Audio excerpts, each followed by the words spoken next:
My mother-in-law framed me for stealing $25,000 of her money to buy a designer bag. I calmly called the police. When the security camera footage played, my husband said 9 words. My mother-in-law immediately collapsed to the floor, sobbing uncontrollably. The $25,000 vanished, and my mother-in-law, Linda, pointed her finger at me, calling me a thief. My weak-willed husband, David, pressured me to confess, just to keep the peace. Humiliated, I called the police. When the camera revealed the true face behind the disguise, David's 9 words made Linda crumple. The horrifying secret of a cosmetic surgery debt began to unravel. Life as a freelance, stay-at-home mom has never been easy. My name is Claire, and I'm 28. My husband and I scraped and saved, and with some help from my parents, we finally bought a small condo in Arlington, Virginia. David, my husband, is a sales manager for a construction supply company. His job is demanding. Leaving early and coming home late is the norm. As for me, since our son Leo was born, I decided to leave my job at a marketing agency to become a freelance content creator. This work allows me to earn a living while caring for our child and managing the household. But our small home isn't just for the 2 of us. A year ago, my mother-in-law, Linda, who lived in Florida, complained of constant health problems.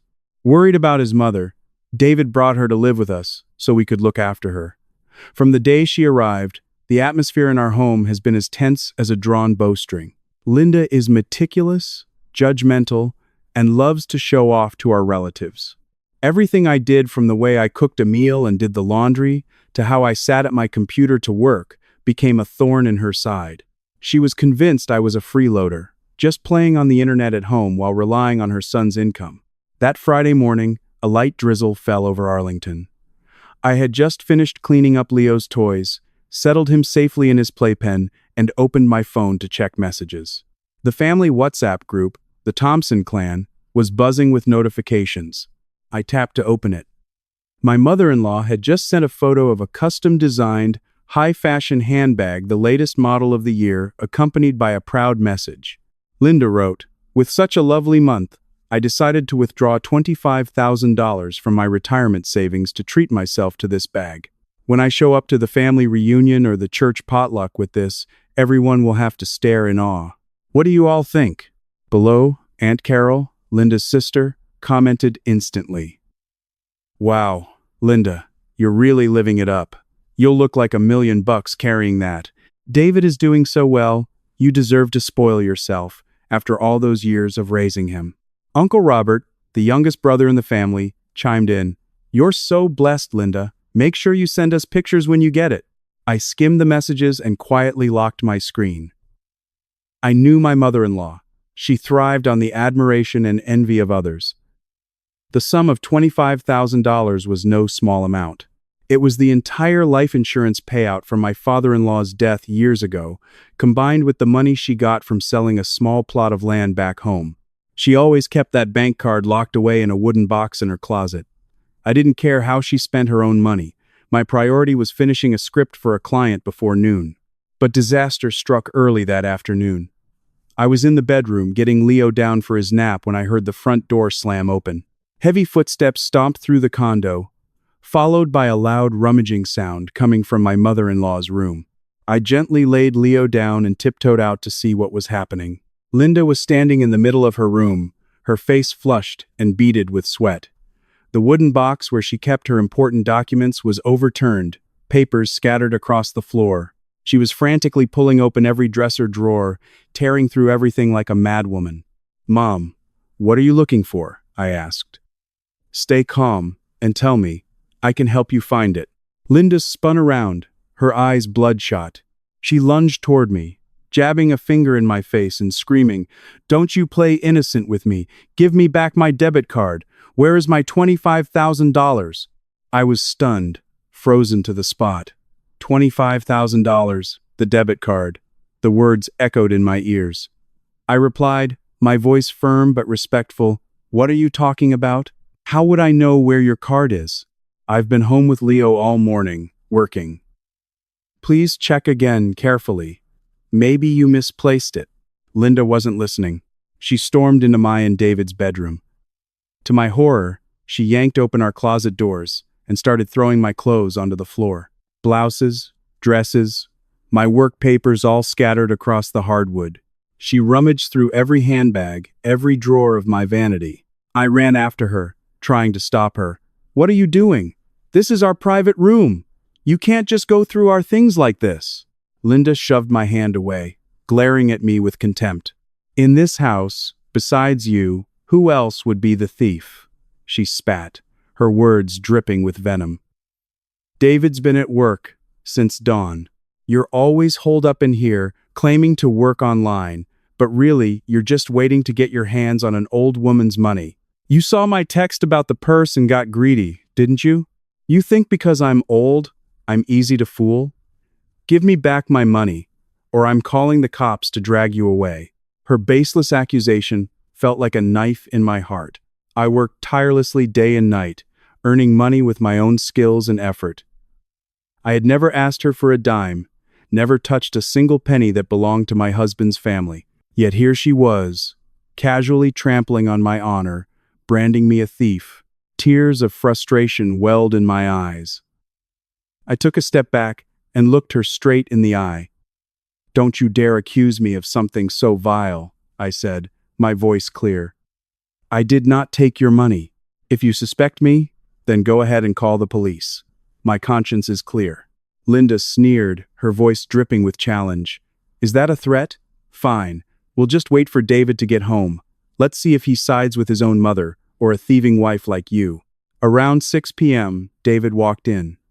His face showed the exhaustion of a long workday, his tie loosened around his neck. But that exhaustion quickly turned to utter confusion as he saw the chaotic mess in the living room and our bedroom. I had intentionally left everything as it was so David could see just how far his mother had gone. The moment Linda saw her son, she collapsed onto the sofa, slapping her thighs and wailing dramatically. "Oh, dear Lord! David, look at how your wife treats me. I raised a snake in my own house. My $25,000, my retirement money, she stole it all, son. How am I supposed to live?" David tossed his briefcase aside and rushed to comfort her. He turned to me, his eyes filled with suspicion. I stood leaning against the wall, trying to remain calm, waiting for a single decent question from the man I had shared my life with for 4 years. I hoped he would say he believed me, that there must be a misunderstanding. David's brow furrowed, his tone accusatory. "Claire, explain this. Why is Mom so upset?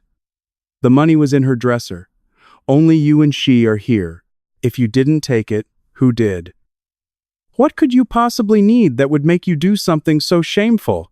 Hearing those words, my heart shattered. My husband, the man I had chosen to rely on for the rest of my life, had so easily sided with his mother, convicting me without a shred of evidence. I took a deep breath, swallowing the bitter lump in my throat.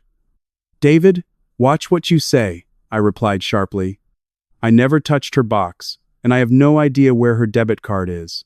You can't just listen to one side and condemn your own wife." Hearing this, Linda jumped up.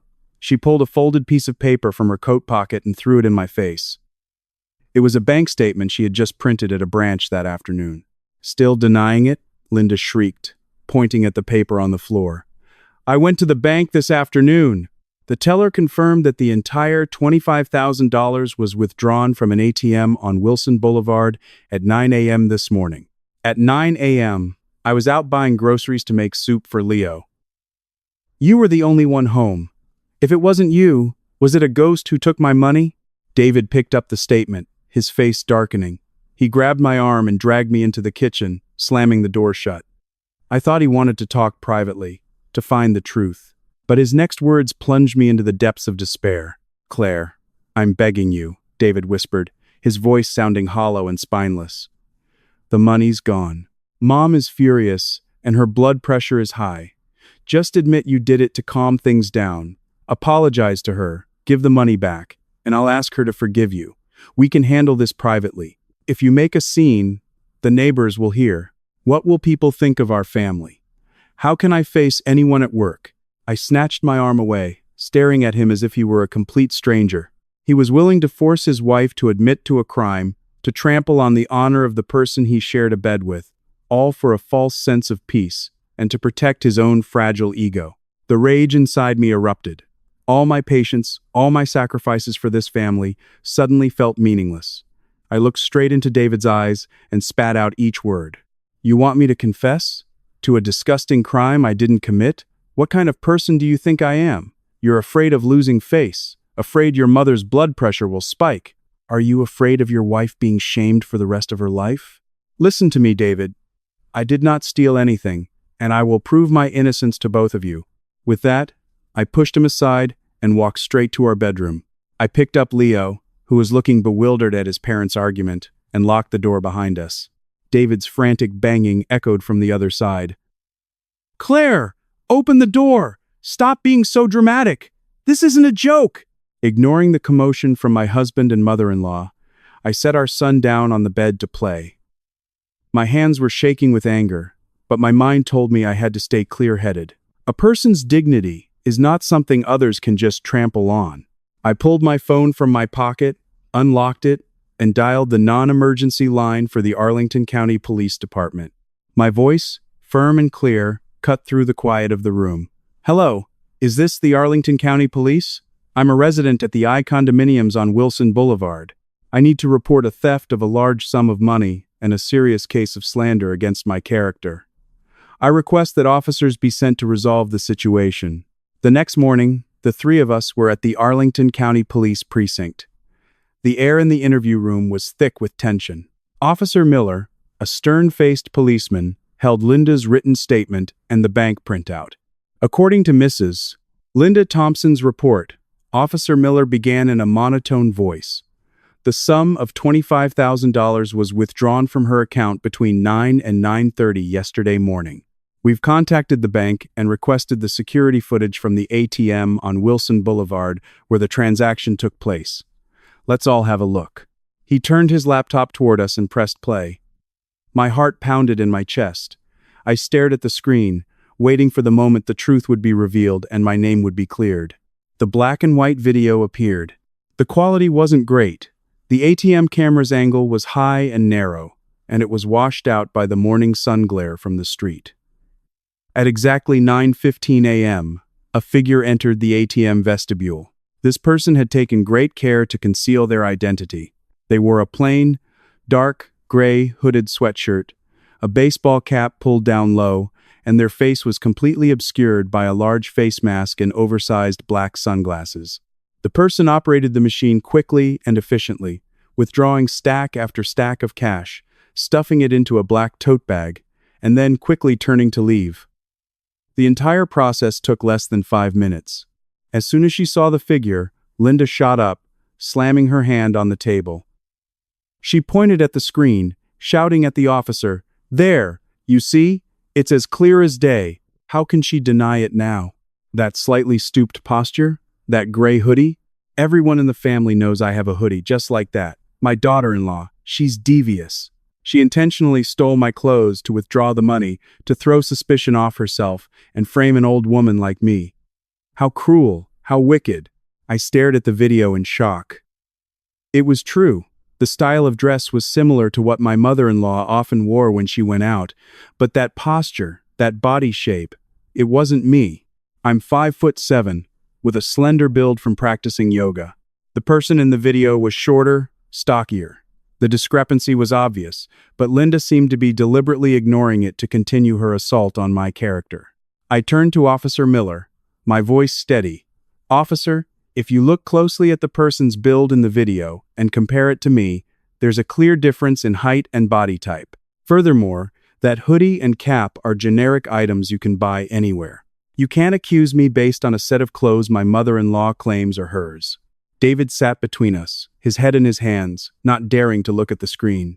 He didn't say a word to defend his wife or to calm his mother's outburst. His silence made me despise him even more. Officer Miller paused the video and jotted something in his notebook. "Please calm down, Mrs. Thompson," he said calmly. "The police operate on evidence, not on assumptions. The image from this camera is too blurry, and the subject is completely disguised. We cannot identify the person in this video. For now, there is insufficient evidence to conclude that Mrs. Claire Thompson is the person who stole the card and withdrew the money. We will continue to investigate and pull traffic camera footage from the surrounding area to track the subject. You may all go home. We will notify you of any developments. Stepping out of the police station, the sun was bright, but my heart felt like ice. The truth hadn't been revealed.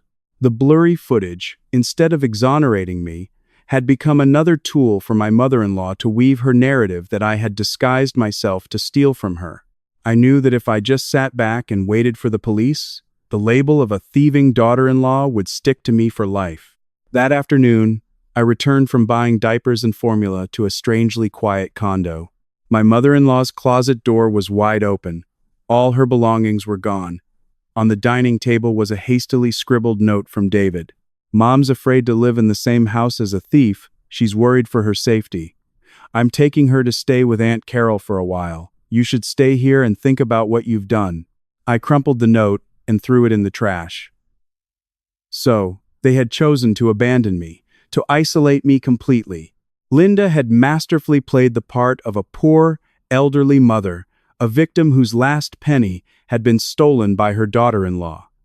And her smear campaign was beginning to work with horrifying efficiency. That evening, my phone began ringing off the hook. The first call was from Aunt Carol. I had barely said hello before a torrent of abuse flooded my ear. "You have some nerve, don't you?" Aunt Carol's shrill voice screeched through the phone. "Linda sacrificed everything to raise David, to give you two a good life, and this is how you repay her. $25,000 isn't pocket change. You're a mother yourself. Do you think doing something so despicable will bring any good fortune to your son, Leo? Bring the money over here right now and give it back to her. Don't make this family have to publicly shame you." I calmly replied, "Aunt Carol, I did not take the money. The police are investigating. You shouldn't rush to accuse me before you know the facts." I hung up. Immediately, Uncle Robert called, then a cousin, then another relative. Dozens of calls, dozens of texts, all with the same message, accusing and vilifying me. My husband's family had become a tidal wave of righteous fury, crashing down on me without mercy. I turned off my phone, held my son close, and tried not to let my tears fall on his sleeping face. But the nightmare wasn't over. The next morning, when I opened my laptop to work, my best friend, Jessica, sent me a link with a frantic message. "Claire, you have to see this. Someone posted about you on the Arlington Community Facebook page." I clicked the link. It was an anonymous post in a group with tens of thousands of members. The headline, in bold red letters, read, "Warning, devious daughter-in-law steals elderly mother-in-law's retirement savings for a life of luxury." The post detailed the story of a mother-in-law who had saved up to buy a handbag for a family reunion, only to have it stolen by her stay-at-home, keyboard warrior daughter-in-law. The author maliciously described how the daughter-in-law had intentionally worn the mother-in-law's hoodie to withdraw the money to fool the police. Though it didn't use my name, the post included a blurred picture of my face and the photo of the $25,000 handbag that Linda had sent to the family group chat. Below the post were thousands of vicious comments from strangers. They cursed me, calling me a venomous snake, a materialistic woman who had trampled on all decency. Shaking, I called David. The phone rang more than 10 times before he answered, his voice cold and annoyed. "What do you want?" "Did you see what's happening?" I asked, my voice trembling. "See the consequences of your actions? Now everyone at my office knows my family has a thief for a daughter-in-law? You've brought nothing but shame on this family. I can't even show my face at work anymore. You clean up the mess you made. I'm staying at Aunt Carol's from now on. Don't call me again." The dial tone echoed in the empty room. David had hung up, officially abandoning me in the middle of a public firestorm created by his own mother. I stood in the middle of our condo, feeling an overwhelming sense of loneliness. My husband had turned his back on me, my mother-in-law had framed me, my relatives were attacking me, and strangers on the internet were cursing me. Looking at my small son sleeping peacefully on the bed, an invisible strength rose within me. I could not break. I could not let my son grow up with the stigma of having a mother who was a thief.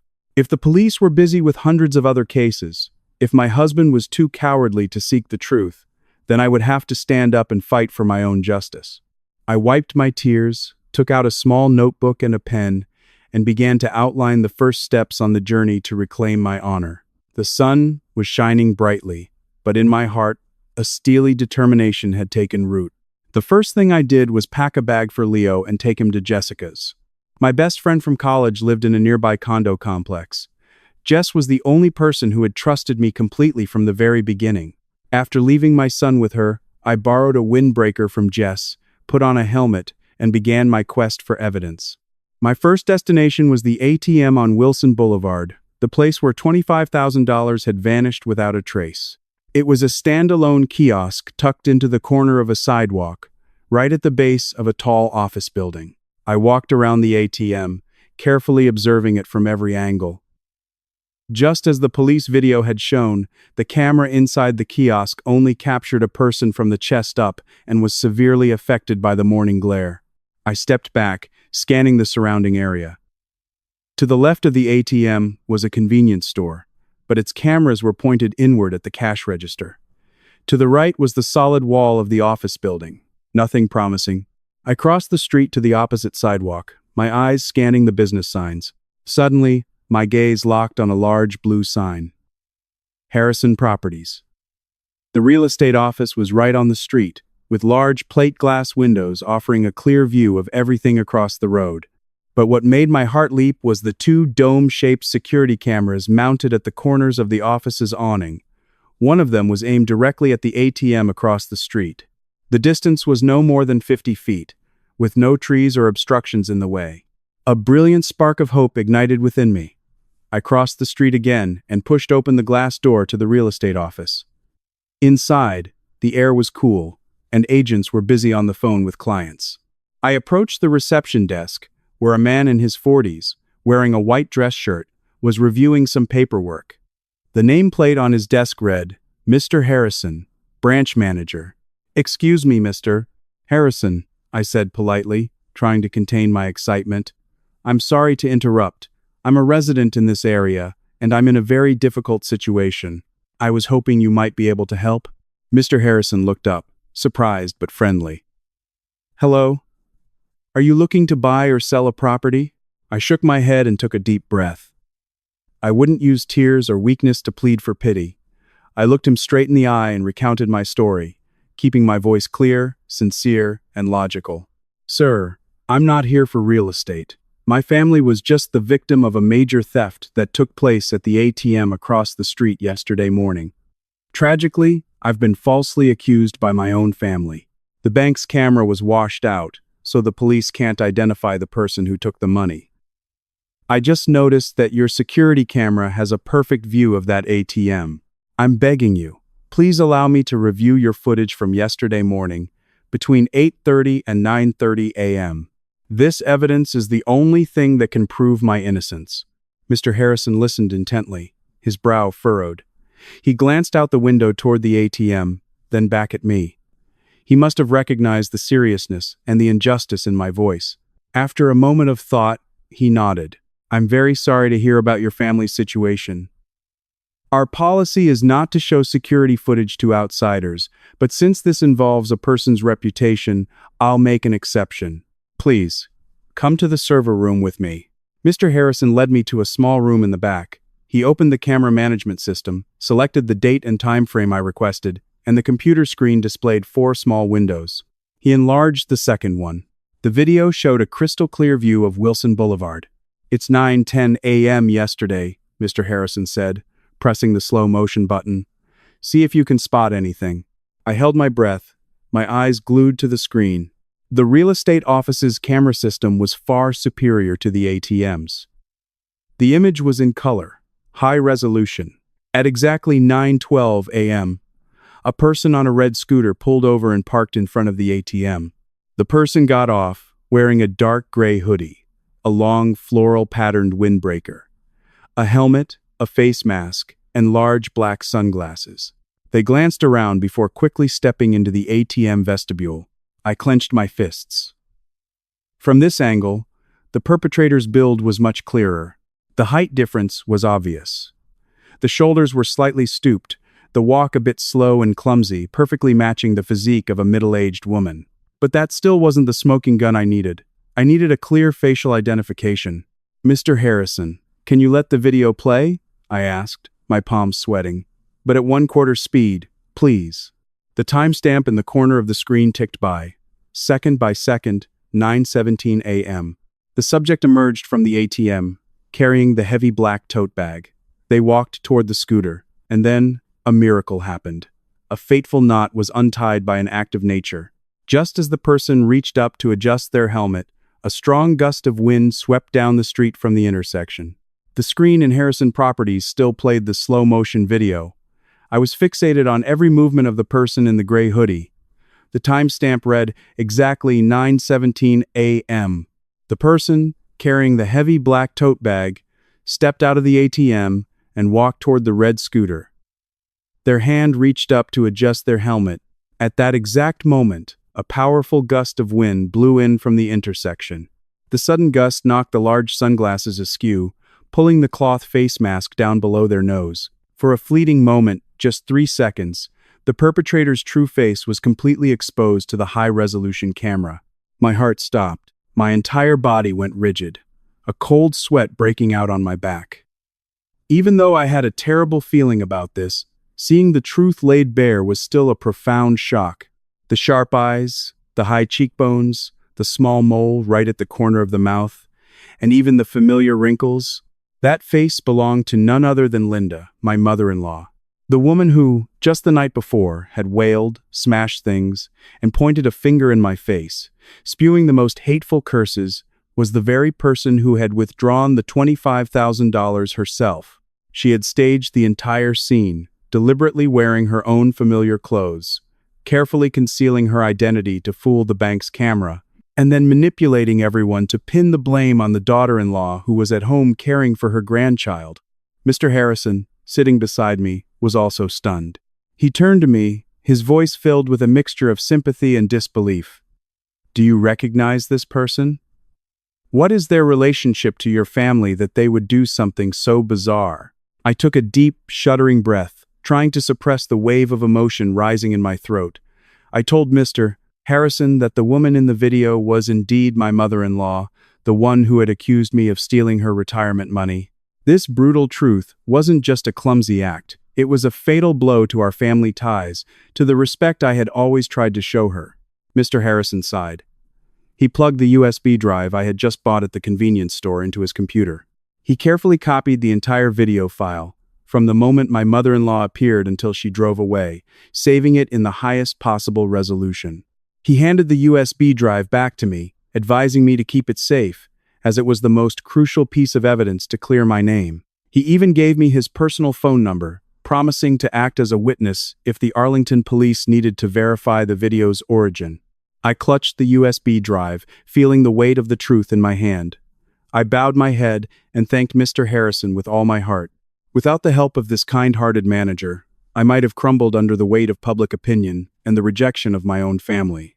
Stepping out of the real estate office, the Arlington sun was still bright, but the chill in my heart had subsided. I held my head high as I walked down the sidewalk. I now had irrefutable proof of my innocence, but the biggest question remained. Why would my mother-in-law do this? Where did that $25,000 go?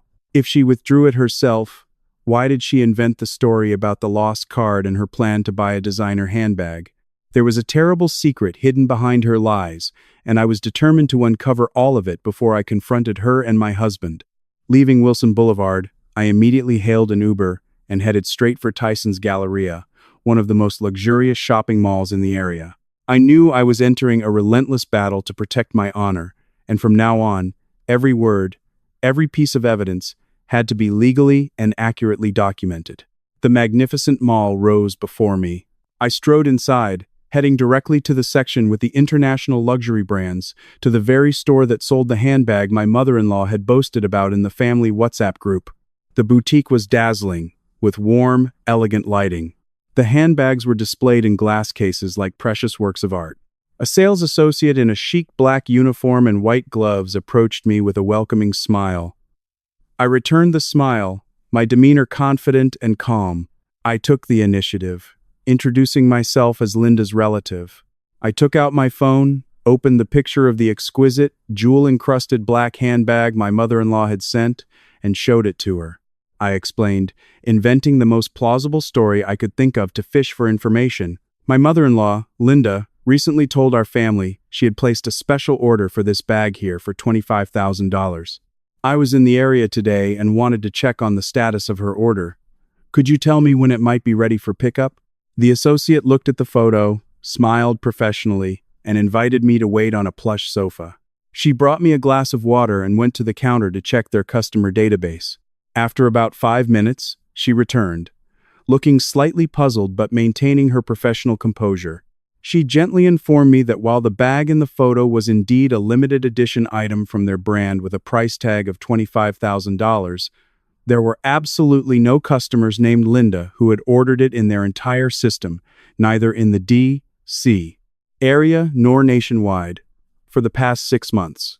She added that this particular model required customers to be VIP members with an extensive purchase history to even be eligible for a pre-order.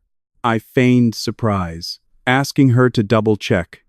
Perhaps she used a different phone number or had someone else order it for her? The associate patiently explained that purchasing such luxury items involved a strict verification process, requiring official ID and direct bank transfers from the primary account holder. She stated with certainty that no deposit of that magnitude had been received from anyone named Linda, and there were no pending orders matching my description. Linda's glamorous lie had been completely exposed. She had never set foot in this store. She had never ordered that expensive handbag. The photo she sent to the family was just an image she had saved from the internet, a tool to flaunt her supposed wealth and to create a cover story for the missing money. I thanked the associate and walked out of the store with a bitter, ironic smile. My relatives, like Aunt Carol and Uncle Robert, who had praised Linda to the skies and then turned to curse me for stealing her handbag money, had no idea they were just actors in a ridiculous play directed by the very woman they revered. The second knot was untied. Now, I just needed one final piece of evidence to build an unbreakable shield for myself before the real storm began. My next stop was Leo's pediatrician's office. This place held the key to proving my absolute innocence, to creating an irrefutable alibi. According to Leo's appointment schedule, I had taken him to the clinic yesterday morning between 8:30 a.m. and nearly 10 a.m. This time frame perfectly coincided with when the thief was withdrawing money from the ATM on Wilson Boulevard. The clinic was quiet in the afternoon. I walked up to the reception desk and saw the nurse, whose name was Sherry. She had been the one to check Leo's weight and give me his prescription yesterday. She recognized me immediately and asked how Leo was doing. I explained my situation clearly and politely. I told Nurse Sherry that my family was dealing with a sensitive issue and that authorities needed to confirm my exact whereabouts yesterday morning to clarify some important matters. I earnestly asked for her help in retrieving the security footage from the clinic's waiting area and reception desk from 8:30 to 10 a.m. the previous day. Nurse Sherry listened with deep sympathy. She knew me as a careful mother who always brought her son for his checkups on time, so she didn't doubt my story. After getting permission from the head doctor, she led me to the administration office. The clinic's camera system worked perfectly. The computer screen quickly displayed the familiar scenes from yesterday morning. The footage clearly showed me holding Leo, standing in line at the reception desk to pay for the visit. It then showed me sitting in the waiting area, patiently soothing my fussy son, and later receiving a bag of medicine from Nurse Sherry. The camera's timestamp, including the date and time, ran continuously in the corner of the screen. At exactly 9:15 a.m., the very moment my mother-in-law, disguised in a hoodie, was withdrawing cash at an ATM several miles away, the clinic's camera showed me busy mixing a bottle of formula for my son in the waiting room. This stark contrast created a perfect, razor-sharp alibi, severing all of her baseless accusations. I asked Nurse Sherry if I could record the footage playing on the computer screen with my phone, making sure to capture both my actions and the timestamp. I also asked the clinic to officially stamp my payment receipt, which also had the transaction time, as physical proof. Nurse Sherry was incredibly helpful and quickly fulfilled all my requests. Leaving the clinic, I held the stamped receipt and the alibi video on my phone. My web of evidence was now complete. From the high-definition video clearly showing my mother-in-law's face, to the confirmation from the luxury store, and finally, the ironclad alibi from the medical clinic. I called Jessica to tell her I was coming to pick up Leo. I was no longer afraid, no longer hiding. I would return to my condo, the place where I had been humiliated and cast out just a day before. I would confront the people who had trampled on my dignity and make them pay for their cruel lies. Late that afternoon, I returned to the condo with Leo.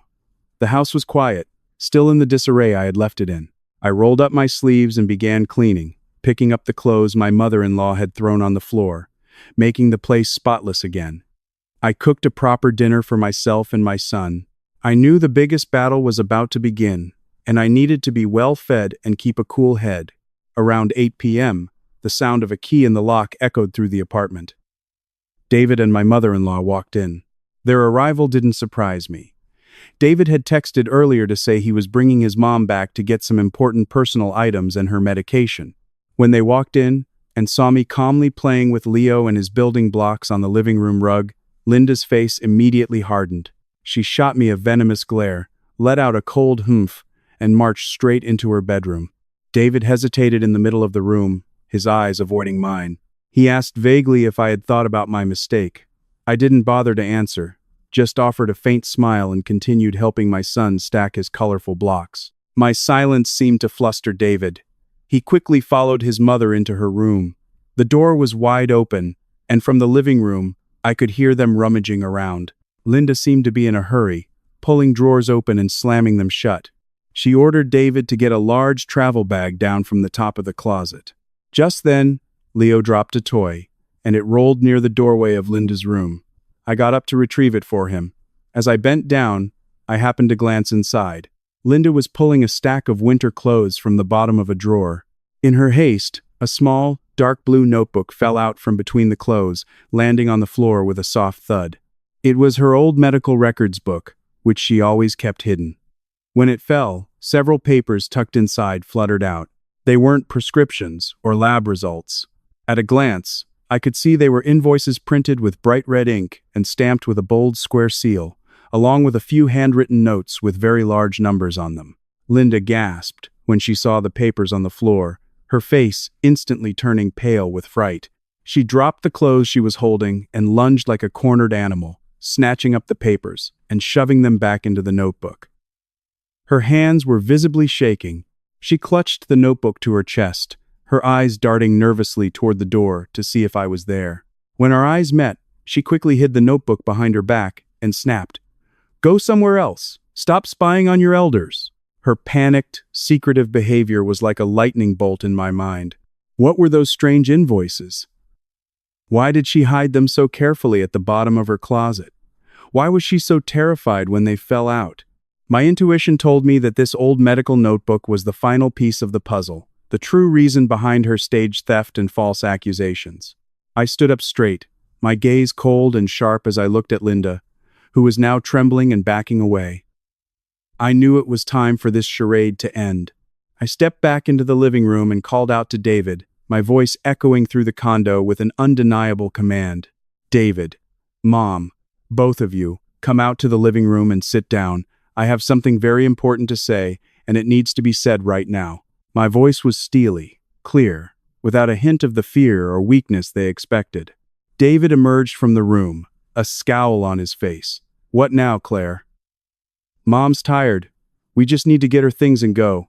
Don't waste our time."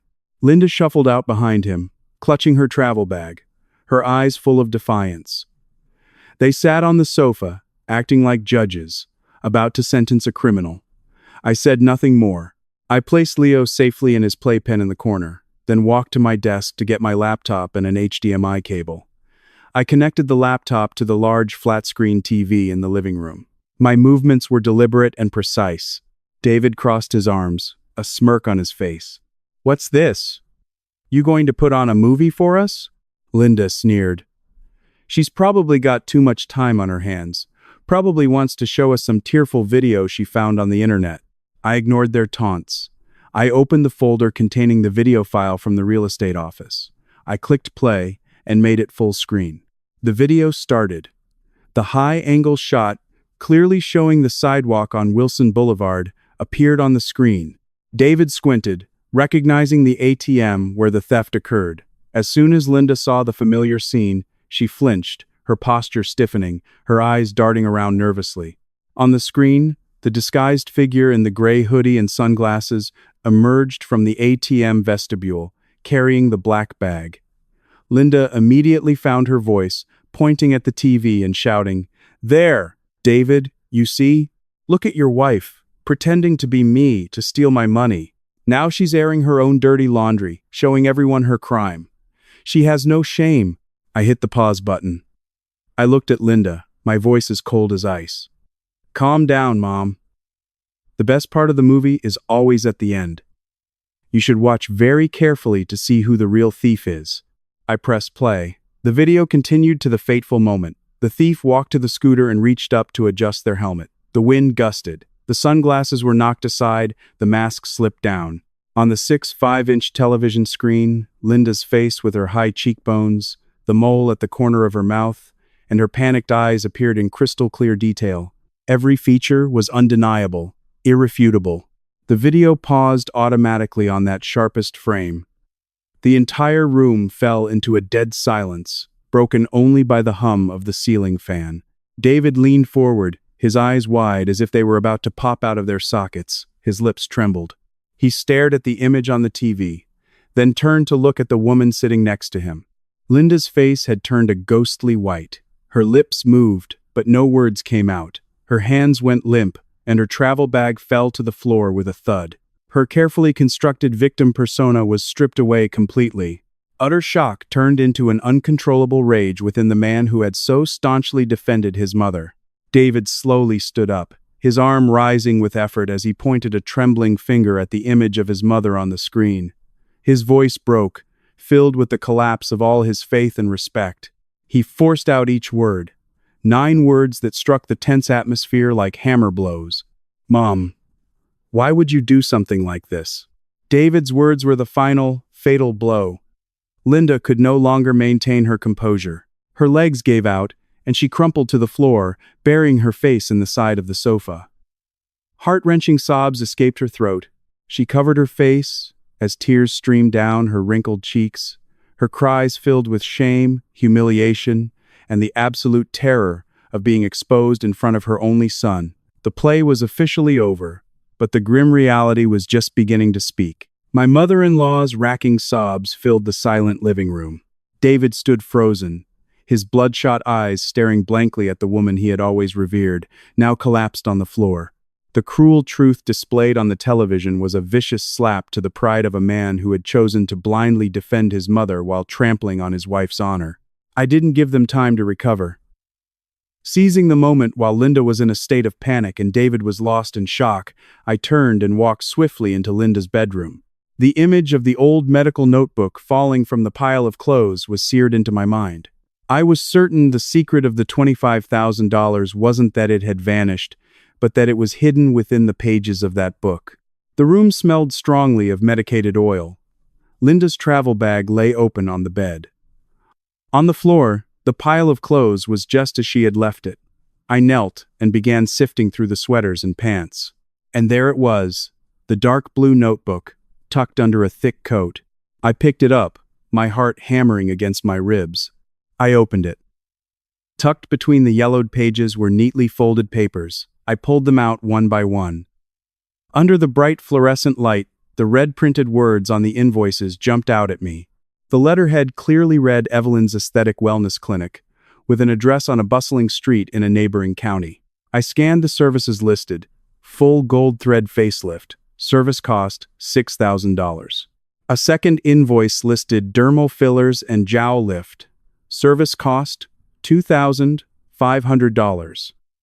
The beauty treatments alone totaled over $8,000.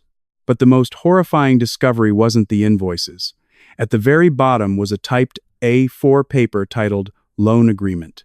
The borrower was Linda Thompson. The lender was a woman named Evelyn Reed. The principal loan amount was $10,000, but the interest rate was listed as a daily percentage, the predatory rate of a loan shark. Even more terrifying, clipped to the loan agreement, was a handwritten note on a piece of notebook paper. The scrawled handwriting was crude, but the message was chilling. It demanded Linda pay the full principal and interest, totaling $25,000, by the 15th of the month. If she failed, they would send an intimate video to her entire family and come to her house to break her son's legs. My hand trembled as I held the incriminating papers. It was all horribly clear. There was no custom-designed designer handbag. Driven by a desperate desire to cling to her youth and lured by sweet-talking charlatans, Linda had secretly undergone cosmetic procedures. But the results were disastrous, and she had fallen into a debt trap set by loan sharks operating under the guise of a beauty clinic. When they cornered her, she chose to drain her own retirement savings to pay them off. And to hide her foolishness, to conceal this humiliating truth from her son, she had mercilessly pinned the crime on her innocent daughter-in-law. I clenched the documents in my hand and walked back into the living room. Linda was still sobbing on the floor. David had sunk onto the sofa, his hands clutching his head. I slammed the notebook and all the papers onto the glass coffee table. The sharp crack made both of them look up, startled. I looked at David, my voice hard and unforgiving. "Read these. Read them yourself and see what your respectable mother used her retirement money for." David's trembling hand reached for the loan agreement. His eyes flew across the page, his face turning from pale to a deep, furious red. He slammed the paper back down on the table and turned to his mother, his eyes filled with utter disappointment. "Why, Mom? Why would you get involved with loan sharks? Why did you hide this from me?" Linda, terrified, clasped her hands together, begging. "I just wanted to look a little nicer for the family reunion," she wailed. "They advertised that the clinic was reputable and offered payment plans. I didn't know they would charge such insane interest." The debt just kept growing. I stood with my arms crossed, coldly tearing away the last veil of deceit. "And because you were afraid of your son finding out you had a botched cosmetic surgery and were in debt to criminals, you created this elaborate story," I said, my words cutting through her cries. "You faked the theft, accused me, and turned the whole family against me. You planned everything so carefully, but you forgot one thing. You can't escape the truth. You have destroyed this family because of your vanity and your selfishness." Just as David was furiously questioning his mother, the doorbell rang insistently. I went to the door. Officer Miller and two other uniformed officers from the precinct stood outside. Before confronting David and Linda, I had discreetly called the police to report that I had found crucial new evidence and asked them to come. The sight of law enforcement caused Linda to completely break down. She sat slumped on the floor, shaking uncontrollably, not daring to look up. Officer Miller asked everyone to remain calm, then approached the table and picked up the documents I had thrown down. He carefully reviewed the high-definition video on the TV, then examined the invoices and the loan agreement from Evelyn's Aesthetic Wellness Clinic. He turned to Linda, his voice stern.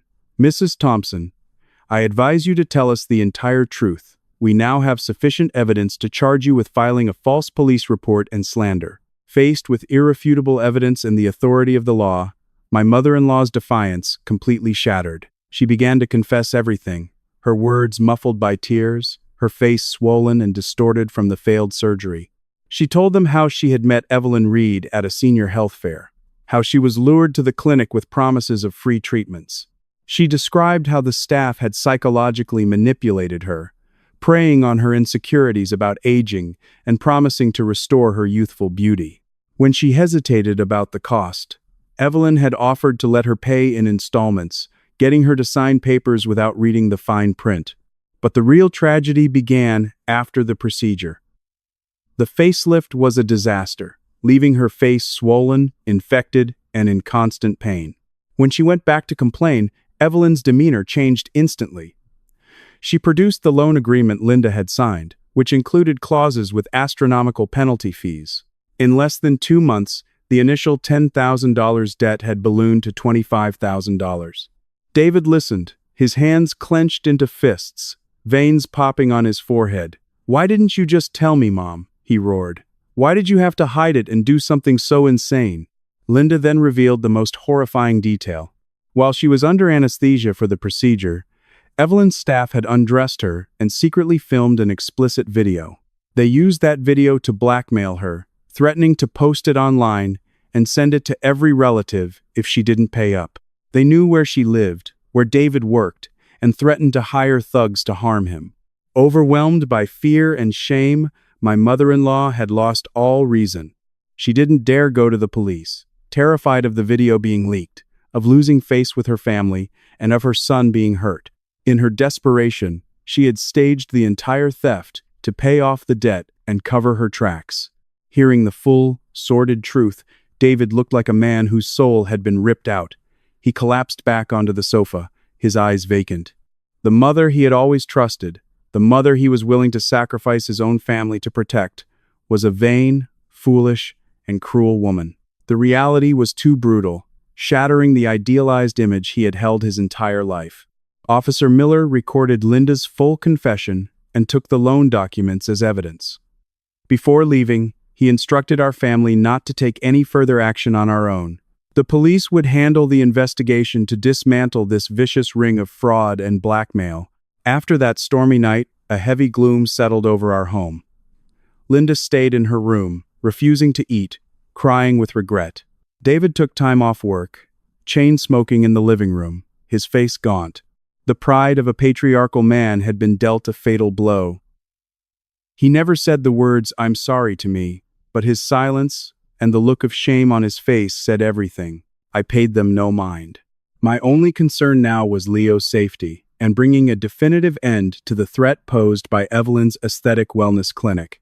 I knew criminals like Evelyn wouldn't give up their prey so easily, especially if they suspected the police were involved. My premonition came true the very next morning. Around 9 a.m., as I was cleaning up Leo's toys, my phone buzzed. It was a text from an unknown number. I opened it, and the words made my blood run cold. The message was short but reeked of death. Called the cops. Get ready to pick up Leo's body. Bright beginnings, preschool, playground. Yellow and blue striped shirt. Think carefully. Attached was a photo, taken from behind the preschool's chain-link fence. In the picture, Leo was happily playing on the slide with his friends, wearing the exact yellow and blue striped shirt I had dressed him in that morning. The heart of a mother seized in my chest. They were watching us. They knew my son's school, his schedule. This was no empty threat. They were targeting my greatest vulnerability, my innocent child. I ran into the living room and threw the phone on the table in front of David. My voice shook with a mixture of terror and rage. "Read it! See what the monsters your mother brought into our lives are threatening to do to your son?" David snatched the phone. As he read the message and saw the photo of Leo, his eyes turned bloodshot. A father's protective fury exploded. He threw his cigarette to the floor, kicked over a stool, and stormed into the kitchen, grabbing a large paring knife. He growled that he was going to kill the bastards who dared to threaten his son. I threw myself at him, wrapping my arms around him from behind, using all my strength to hold him back. "David, calm down!" I screamed through my tears. "They're dangerous criminals, a gang. If you go after them with a knife, you'll just get yourself killed. If something happens to you, if they get angry and really hurt Leo, what will we do?" True courage now wasn't charging into a fight. It was using a clear head to protect our family. After a struggle, David finally dropped the knife. It clattered on the tile floor with a chilling sound. He covered his face and began to sob like a child, consumed by a late, agonizing remorse. I wiped my own tears and immediately called Officer Miller. 20 minutes later, plainclothes officers arrived discreetly at our home. After seeing the threatening text, Officer Miller confirmed the situation had escalated. The subjects were acting extremely aggressively. The police immediately implemented an emergency protection plan. 2 undercover detectives were stationed outside Bright Beginnings Preschool to monitor the area and ensure Leo's absolute safety. At the same time, Officer Miller devised a bold plan. "They threatened you because they think you're the weakest link," he said. "So, we'll use you as bait to lure them out, get direct evidence of extortion, and bring down their entire operation at once." Following the plan, I used my own phone to reply to the unknown number. My message was crafted to sound like a terrified mother willing to do anything to protect her child.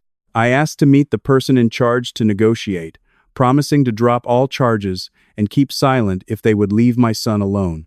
5 minutes later, a reply came. They told me to be at the Green Garden Cafe, a secluded spot in a quiet alley, at 2 p.m. that day. The instructions were clear. Come alone. No police. If they spotted anyone following me, the deal was off, and I would face the consequences. I changed into simple clothes.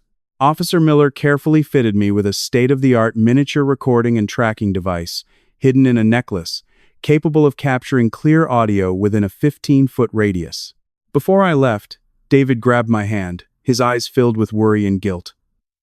He told me to be careful, to run if there was any danger. I pulled my hand away and walked out the door without a word. His concern, at this point, meant little to me. At exactly 2 p.m., I pushed open the door to the Green Garden Cafe. The place was dimly lit and nearly empty. In the darkest corner, a woman in her 50s, with heavy makeup and a tight red dress, was sipping a smoothie. 2 large, heavily tattooed men stood behind her like sentinels. This had to be Evelyn Reed. I took a deep breath, composed myself, and walked over to her table, pulling out a chair. Evelyn eyed me up and down, her gaze sharp as a razor. "I have to admire your courage," she sneered, her voice high and grating. "Coming here all alone. Have you thought long and hard about your son's well-being?" I deliberately acted nervous, clasping my hands together on the table. I pleaded with her to leave my family alone, saying my mother-in-law's debt was her own fault and I was willing to make her drop the police report if she would just stay away from my child. Evelyn let out a loud, ugly laugh. She leaned forward, her eyes glinting with cunning. She made me an offer. She said she saw I was smart, not a fool like my mother-in-law. She proposed that I work for her, using my online marketing skills to run ad campaigns and lure more elderly clients to her clinic. If I agreed, she would not only forgive the $25,000 debt, but also permanently destroy the compromising video of Linda. I pretended to hesitate, then looked her straight in the eye. Using the instincts of a content strategist, I played a psychological card. "Words are cheap," I said. "How can I trust you? What if I do all this, and you just keep a copy of the video to control me forever? I need proof. You have to tell me where the original video and all the loan documents are kept. I need to know you'll really destroy them before I agree to anything." Evelyn, perhaps too confident in her power and underestimating me, took a sip of her smoothie and gloated. "Don't you worry," she said smugly. "I'm a professional. All the USB drives with my clients' insurance policies, along with all the loan shark ledgers, are kept perfectly safe in a biometric, fingerprint-locked safe hidden behind a false wall in my private office on the 3rd floor of the clinic. Besides me, no one can get to it. Even if the cops come for a routine inspection, they'll never find it." At that moment, I quietly reached up and touched the pendant of my necklace. A tiny, almost inaudible beep sounded. The signal was sent. The most critical information, the location of the criminal evidence, had been clearly recorded. I gave a small smile, stood up, and looked at Evelyn. "You'd better guard that safe well," I said coolly, "because your time is running out."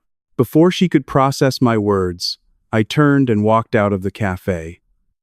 My mission as the bait was a success. Leaving the Green Garden Cafe, I walked a short distance to the main street where an unmarked police car was parked discreetly under a tree. Officer Miller opened the door for me. I got in and handed him the recording device. His expression was one of satisfaction and admiration for my courage and quick thinking.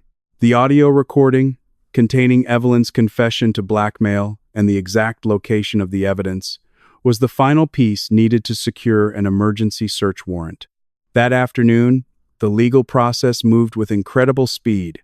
Based on Linda's testimony and the clear audio evidence, the county's Criminal Investigation Division approved a no-knock warrant to search Evelyn's aesthetic wellness clinic and issued an arrest warrant for Evelyn Reed and her accomplices on charges of fraud, loan sharking, and extortion. That night, under a starless sky, the street where the clinic was located was quiet. I sat in my living room, holding a sleeping Leo, anxiously waiting for news. At exactly 11 p.m., Just as the clinic's bright lights went out and the metal security gate began to lower, dozens of plainclothes and uniformed officers swarmed the building. They surrounded all exits, securing the scene with swift, decisive action. Evelyn was caught counting cash at the reception desk. Her two tattooed thugs tried to resist, but were quickly subdued and handcuffed. The police team went straight to the third floor and broke through the false drywall, revealing the large safe. When the forensic team bypassed the fingerprint lock and opened the heavy door, the syndicate's dirty secrets were exposed. Inside were stacks of ledgers detailing predatory loans, hundreds of loan agreements signed by other elderly victims, and, most importantly, a box filled with dozens of USB drives. A quick on-site check confirmed they contained the secretly filmed, explicit videos used for their brutal blackmail scheme. The raid was a complete success. The entire criminal enterprise run by Evelyn Reed was dismantled from the root. Many other victims, older women who, like my mother-in-law, had suffered in shame and silence, were finally freed from the cruel trap. At 2 a.m., Officer Miller called me directly. He reported that the operation was a success, Evelyn had confessed, and all materials related to my mother-in-law had been seized and would be destroyed. He thanked me for my brave cooperation and assured me that my family and Leo were now completely safe. I hung up the phone and let out a long, shuddering breath of relief. The enormous weight that had been crushing me for days was finally lifted. I stepped out onto the balcony, the cool night air on my face. The dark sky was beginning to show the first faint hints of dawn. The storm had passed, but I knew the cracks in my home, the wounds inflicted by David and his mother, could not be healed by a simple case resolution. I promised myself that when the sun rose, I would make the decisive choices needed to start a new life for myself and my son. 3 days after the raid on the clinic, life began to return to a semblance of normal. The news of Evelyn Reed's fraud and blackmail ring was all over local media. Other victims started coming forward to report the abuses they had endured. My mother-in-law, Linda, confined herself to her room, too ashamed to face the neighbors. David went through the motions, trying to make amends by helping more with Leo. But a cold, invisible wall now stood between us. I thought the turmoil was truly over, until that Thursday evening. As I was making dinner, the doorbell rang. Standing there was not only Officer Miller, but also a stern-faced detective from the neighboring county's police department. They came in and asked to speak with my husband and me about a new development in the case. Officer Miller opened his briefcase and pulled out a copy of a bank wire transfer slip, sliding it across the table toward David. During the inventory of the safe at the clinic, the detective said gravely, "We found a file of financial transactions. Among them was this document, confirming a wire transfer of $10,000 to one of Miss Reed's accomplices." I glanced at the paper. It was a significant sum, but what made both David and me gasp was the signature in the sender field. The bold, flowing signature and the name David Thompson were unmistakable. It was identical to my husband's signature on all our legal and financial documents. The detective looked David straight in the eye. "Mr. Thompson, can you explain this?" "The bank has confirmed this transaction was made in person at a teller window 1 month ago, right around the time your mother's debt began to spiral. If this signature is genuine, you could be considered an accomplice or at least a person of interest in financing this criminal operation." David stared at the paper, his lips trembling not with fear, but with utter disbelief. He snatched it up, holding it close to his eyes, scrutinizing every stroke. "This is impossible," he stammered, his voice shaking. "I know nothing about this money. I would never transfer funds to some clinic or anyone named Evelyn." On the date of this transfer, I was on a business trip in Chicago with my company's board of directors. I have travel receipts and hotel bills to prove it. A chill ran down my spine.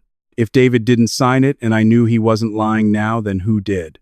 Who could forge his signature so perfectly, know his account details, and have the motive to do so? There was only one person.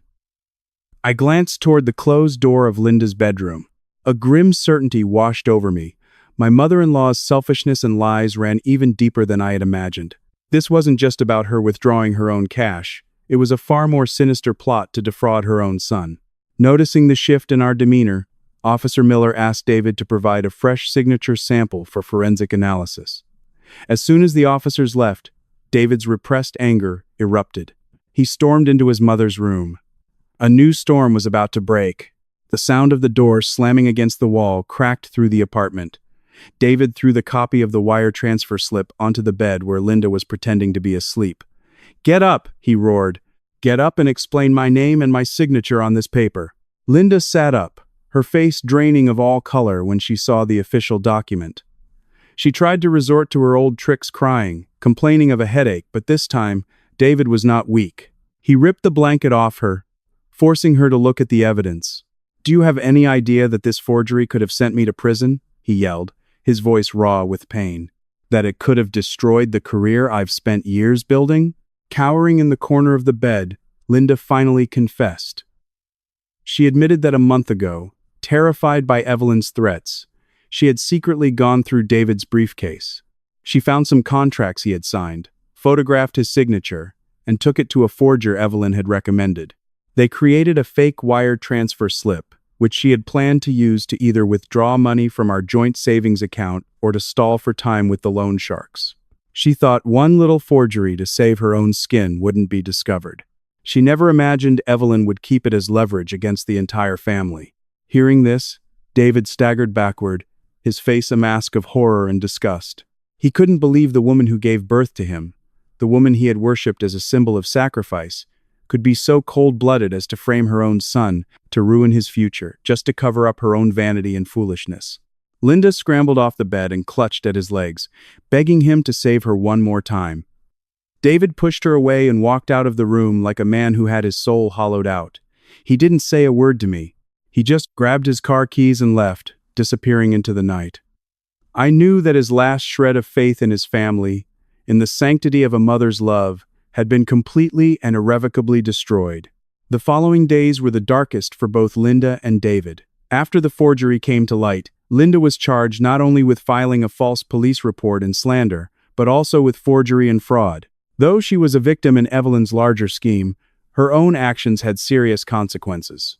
Given her age and health, she was granted house arrest and probation, but was forbidden from leaving her residence. The true punishment was not legal but personal. The $25,000 in retirement savings was gone, unrecoverable. To cover legal fees and other costs, Linda was forced to authorize David to sell her small condo in Florida, the last asset she had to her name. The day the sale closed, Linda seemed to age 10 years. Her arrogance was gone, replaced by a defeated silence. David decided to rent a small, cheap apartment for her in a distant suburb. He told me he couldn't stand to look at her, that her presence was a constant reminder of her devastating betrayal.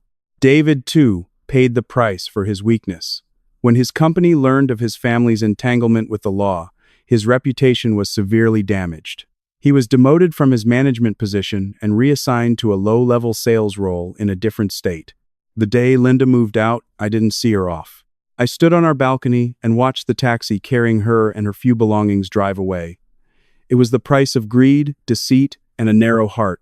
Justice, in this story, wasn't about easy forgiveness. It was about each person bearing the weight of their own actions. Only after losing everything do some people finally understand the value of truth in family. The condo felt empty and strangely peaceful. After Linda left, David returned from his first long work trip.